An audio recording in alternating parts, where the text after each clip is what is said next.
So is this foreign to say? Is this strange to hear? That the tidings from Genesis to Malachi, the good tidings from Genesis to Malachi, are about a refreshing, a regenerating, a resurrecting from the dust of the ground, or from the religious world and its blueprint, or from the concept of good and evil and the kind of man or men therein. Looking at Isaiah 52 and verse 2. Isaiah 52 and verse 2. Isaiah 52 and verse 2 reads, "Awake, awake, put on thy strength, O Zion." And this is key language because in our previous episode, we saw what strength meant. How the Bible defines strength. Awake, awake, put on thy strength, O Zion, put on thy beautiful garments, O Jerusalem, the holy city. For henceforth there shall no more come into thee the uncircumcised and the unclean.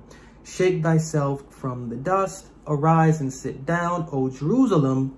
Loose thyself from the bands of thy neck, O captive daughter of Zion.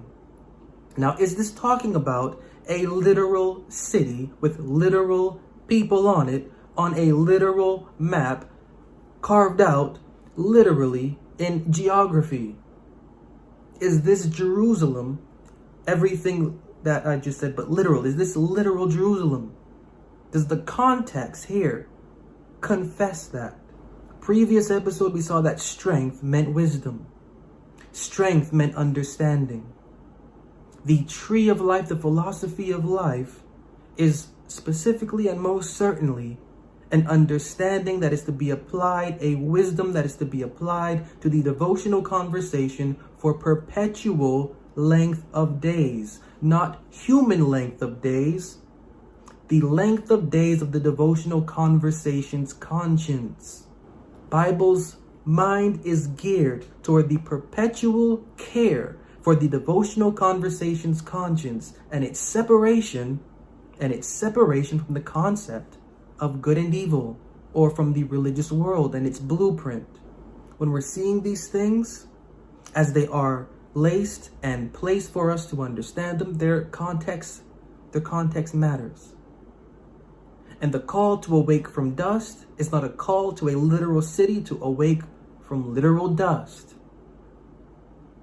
The call is to a specific individual assembly host that is dawning a specific strength.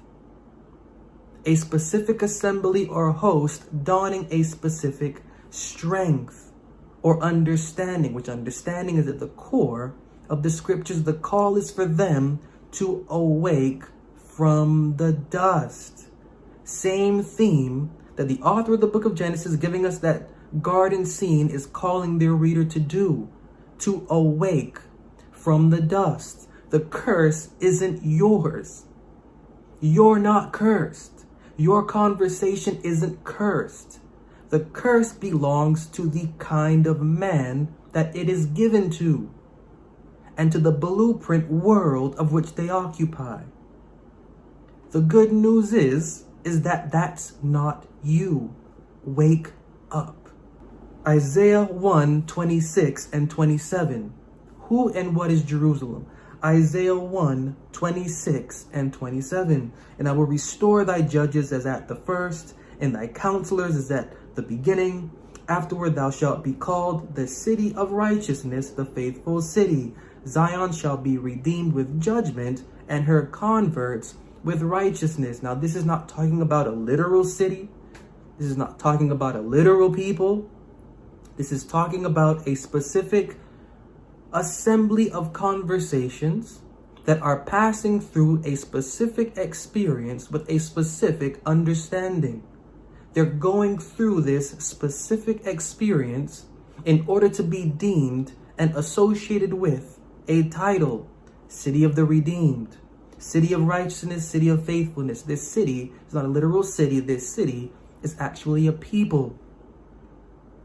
Bible author writing the book of Isaiah is calling for a specific devotional conversation, specific devotional conversations to awake from dust and to embrace the tidings that it is supposed to embrace, both personally and devotionally.